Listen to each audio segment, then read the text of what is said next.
Hi hello ನಮಸ್ತೆ. ಎಲ್ಲರೂ ಹೇಗಿದ್ದೀರಾ? ಎಲ್ಲರೂ ಚೆನ್ನಾಗಿದ್ದೀರಾ ಅಂತ ಭಾವಿಸ್ತೀನಿ. ನಾನು ಕೂಡ ಚೆನ್ನಾಗಿದ್ದೀನಿ.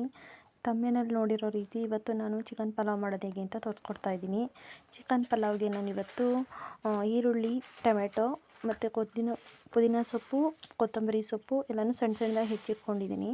ಇವಾಗ ಒಂದು ಕುಕ್ಕರ್ ಇಟ್ಕೊಂಡು ನಾನು ಪಲಾವ್ ಎಲೆ, ಮರಾಠಿ ಮೊಗ್ಗು, ಏಲಕ್ಕಿ ಎಲ್ಲ ಬಿಸಿಯಾಗಿರೋ ಎಣ್ಣೆಗೆ ಹಾಕ್ಕೊಂಡು ಅದು ಈರುಳ್ಳಿ ಮತ್ತು 1 ಕಪ್ ಈರುಳ್ಳಿ, 1 ಕಪ್ ಟೊಮೆಟೊನ ಹಾಕ್ಕೊಂಡು ಫ್ರೈ ಮಾಡ್ಕೊತಾ ಇದ್ದೀನಿ. ಈ ಕಡೆ ನಾನು ನೀಟಾಗಿ ಚಿಕನ್ನ ತೊಳ್ಕೊಂಡು ಅರಿಶಿನ ಪುಡಿ, 1 ಸ್ಪೂನ್ ಉಪ್ಪನ್ನ ಹಾಕ್ಕೊಂಡು ನಾನು ಚಿಕನ್ನ ಫ್ರೈ ಮಾಡ್ಕೊತಾ ಇದ್ದೀನಿ. ಈಗ ನಾನು ಮಿಕ್ಸಿ ಜಾರಿಗೆ ಶುಂಠಿ, ಬೆಳ್ಳುಳ್ಳಿ, ಈರುಳ್ಳಿ ಮತ್ತು ಟೊಮೆಟೊ, ಹಸಿರು ಮೆಣಸಿನ್ಕಾಯಿ, ಒಣಮೆಣ್ಸಿನ್ಕಾಯಿ ಎರಡನ್ನೂ ನಮಗೆ ಎಷ್ಟು ಖಾರ ಬೇಕೋ ಅಷ್ಟು ನೀವು ಹಾಕ್ಕೋಬೋದು. ನಾನು ಎರಡನ್ನೂ ಹಾಕ್ತಾಯಿದ್ದೀನಿ. ನಾನು ಯಾವುದೇ ರೀತಿ ಪ್ಯಾಕೆಟೊಂದು ಮಸಾಲೆಗಳನ್ನ ಯೂಸ್ ಮಾಡಲ್ಲ. ನಾನು ಮನೇಲಿರೋದ್ರಲ್ಲೇ ಮಾಡ್ತೀನಿ.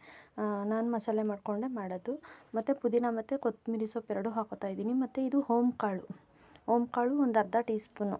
ನಾನಿಲ್ಲಿ 6 ಜನಕ್ಕೆ ಮಾಡ್ತಾ ಇರೋದ್ರಿಂದ ಅರ್ಧ ಸ್ಪೂನ್ ಸಾಕಾಗುತ್ತೆ. ಚಕ್ಕೆ, ಲವಂಗ ಮತ್ತು ಕಾಳುಮೆಣಸು ಆಮೇಲೆ ಅರ್ಧ ಸ್ಪೂನ್ ಹಾಕ್ಕೊಂಡಿದ್ದೀನಿ.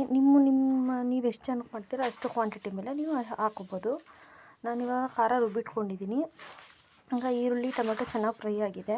ಅದರೊಳಗಡೆ ನಾವು ಎಣ್ಣೆಲಿ ಖಾರನ ಫ್ರೈ ಮಾಡ್ಕೊಳ್ಳೋಣ ಚೆನ್ನಾಗಿ. ಏಕೆಂದರೆ ಹಸಿ ವಾಸನೆ ಹೋಗಬೇಕಲ್ವಾ. ಅದರಿಂದ ಆ ಎಣ್ಣೆಲಿ ಅದನ್ನ ಚೆನ್ನಾಗಿ ಫ್ರೈ ಮಾಡಿಕೊಂಡು ನಾವು ಈಗಾಗಲೇ ಚಿಕನ್ನು ಸ್ವಲ್ಪ ಉಪ್ಪು ಮತ್ತು ಅರಿಶಿನ ಪುಡಿ ಎರಡನ್ನೂ ಹಾಕಿ ಫ್ರೈ ಮಾಡ್ಕೊಂಡಿರೋದನ್ನ ಇವಾಗ ಆ ಖಾರದೊಳಗಡೆ ಮಿಕ್ಸ್ ಮಾಡಿಕೊಂಡು ಎಲ್ಲನೂ ತೀರ್ಕೊಂಡು ಕೊತ್ತಂಬರಿ ಸೊಪ್ಪು ಮತ್ತು ಪುದೀನ ಸೊಪ್ಪು ಎರಡನ್ನೂ ಹಾಕಿ ಚೆನ್ನಾಗಿ ಮಿಕ್ಸ್ ಮಾಡಿ, ಸ್ವಲ್ಪ ಉಪ್ಪು ಮೊದಲೇ ಹಾಕಿದ್ದೀವಿ, ನೋಡ್ಕೊಂಡು ಹಾಕ್ಕೊಳ್ಳಿ. ಉಪ್ಪನ್ನ ಹಾಕಿ ನಾವು ಚೆನ್ನಾಗಿ ತಿರ್ಗೋಣ. ಮಸಾಲೆನ ಎಣ್ಣೆಲಿ ಸ್ವಲ್ಪ ಬೇಯಿಸ್ಕೊಂಡು ಎಲ್ಲ ಮಿಕ್ಸ್ ಮಾಡಾದಮೇಲೆ ನಾವು ತೊಳೆದಿರುವಂಥ ಅಕ್ಕಿನ ಹಾಕ್ಕೊಂಡು ನಾನು 2 ಲೋಟ ಅಕ್ಕಿಗೆ ಇಲ್ಲಿ ನಾನು 4 ಲೋಟ ನೀರನ್ನು ಹಾಕ್ತಾಯಿದ್ದೀನಿ. ಕರೆಕ್ಟಾಗಿ ಸಮ ಪ್ರಮಾಣದಲ್ಲಿ ಹಾಕಿದ್ರೆ ಒಂದು ಅಳತೆಲಿ ಕರೆಕ್ಟಾಗಿ ಪಲಾವು ಉದುದ್ರಾಗಿ ತುಂಬ ನೀಟಾಗಿ ಬರುತ್ತೆ. ಇಲ್ಲಾಂದರೆ ಅನ್ನ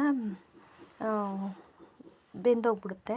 ನೀವು ನೋಡ್ಕೊಂಡು ನೀರು ಹಾಕ್ಕೊಳ್ಳಿ, ನಿಮ್ಗೆ ಎಷ್ಟು ಬೇಕಷ್ಟು ಒಂದು ಪ್ರಮಾಣದಲ್ಲಿ. ನಾನಿವಾಗ ಉಪ್ಪು ಮೊದಲೇ ಹಾಕಿರೋದ್ರಿಂದ ನೀರನ್ನ ಮಿಕ್ಸ್ ಮಾಡಿ ಚೆನ್ನಾಗಿ ತಿರುಗಿ ಕುಕ್ಕರ್ ಮುಚ್ಚಳನ ಮುಚ್ಚಿ ವಿಷಲ್ನ ಹಾಕಿ ಒಂದು ಕೂಗನ್ನ ನಾನು ಕೂಗಿಸ್ಕೊಂಡಿದ್ದೆ. ನೀವೇ ನೋಡ್ತಾ ಇದ್ದೀರಲ್ಲ ಎಷ್ಟು ಚೆನ್ನಾಗಿ ಬಂದಿದೆ ಅಂತ.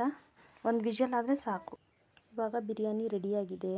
ಈ ವಿಡಿಯೋ ನಿಮ್ಗೆ ಏನಾದರೂ ಇಷ್ಟ ಆಗಿದರೆ ಲೈಕ್ ಮಾಡಿ, ಶೇರ್ ಮಾಡಿ, ಕಮೆಂಟ್ ಮಾಡಿ. ದಯವಿಟ್ಟು ನನ್ನ ಚಾನಲ್ನ ಸಬ್ಸ್ಕ್ರೈಬ್ ಮಾಡ್ಕೊಳ್ಳಿ. Thanks for watching.